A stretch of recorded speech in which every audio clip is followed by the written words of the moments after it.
He's got a follow.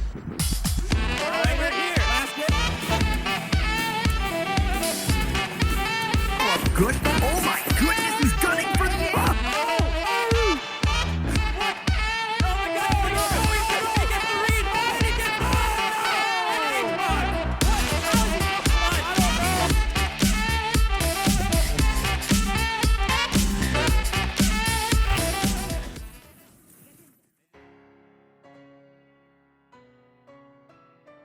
The term was first discussed by psychologists Mihaly Csikszentmihalyi.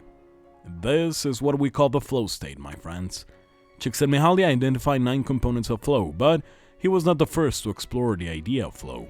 For example, the Taoists called it wu-wei, the Buddhists called it samadhi, the Hindus called it moksha, the Greeks called it ecstasies, the Sufis called it fana, and the list goes on. Let's picture a Venn diagram. Okay, so this side is your skills, and this one is the game's challenges, and where they overlap lies the flow state. When challenges exceed your skills, anxiety arises. On the flip side, when your skills surpass the challenges, boredom sets in. But within that sweet spot of balance, a beautiful synchronization is achieved, and you find yourself in a state of pure bliss. It's the mental sweet spot where your skills align with the game's challenges, resulting in a seamless dance of action and reaction. So, how does our brain transform button presses into the transcendental experience of flow? It's not magic, it's neuroscience. When you're fully engaged in a game, your brain releases a cocktail of neurotransmitters.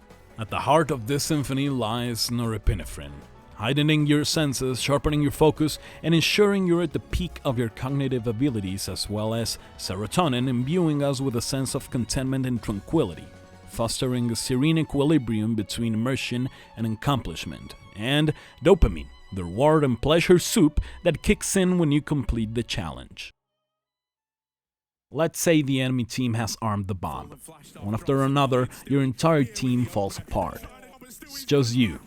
1 versus 5. Still you're falling, making it happen, making Team Liquid be that semi-finalist. Refresh, as good as he's been, as much as he's given us, this is a Team Liquid victory, teed up. He's on for a third. Napfly dead as well. Refresh, how throughout this entire series to save that A-bomb site has now got to come in clutch at B. Refresh looking to keep his legacy in check. This never should have happened. It should have never been this close. His heart's beating. Back on the bomb. Grim doesn't swing. He thinks it's a fake. Refresh with all 5. As your friends freak out over what you've accomplished, your mind settles, and all of the pressure, anxiety, and emotion that you were supposed to feel suddenly hit you. But like any enigma, the flow state has its shadows. When you're in a concert, you can tell when a song is played wrong. Well, in gaming, frustration can interrupt the experience of peak performance. When challenges become overwhelmingly difficult, cortisol, the stress hormone, comes in and screws up the flow experience. And if it happens way too much, it can lead to tunnel vision. The obsession with achieving flow can drive us to neglect real-life problems, spiraling us into an abyss. One thing that makes us feel burnt out when seeking for the zone is the escalation of commitment. Dopamine wants you to repeat the behavior that caused it, creating a positive feedback loop. However, dopamine also adapts to the stimulus over time, making you less sensitive to it. This means that you need more of the same or higher intensity to get the same effect. This can lead you to increase your gaming frequency, duration, and difficulty. You may also develop a tolerance or dependence on gaming as a source of stimulation. Another factor is the loss of balance. Gaming can consume a lot of your time, energy, and attention. You may also neglect your basic needs such as sleep, nutrition, exercise, hygiene, relaxation. You can also ignore your emotions, your values, your goals, your identity. You may lose sight of who you are and what matters to you. The next time you find yourself in the zone, remember that you're not the game. You're playing the game, and the game is not your life, it's part of your life. And your life is not a game, it's a journey. A journey that can be enriched by games, but also by many other things. A journey that can be filled with flow, but also with meaning. So, you might ask, how do you cultivate the state of being? How do you shift from chasing to being? Well, there is no one-size-fits-all answer to this question.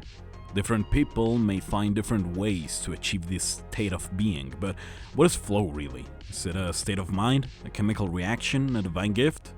Or is it something more? Something beyond our comprehension? Something that transcends our limited understanding of reality? Maybe flow is a glimpse into another dimension, a dimension where time and space are irrelevant, a dimension where we are one with everything, and maybe, just maybe, we are all gods in disguise. Don't think too hard about anything, just go with the flow.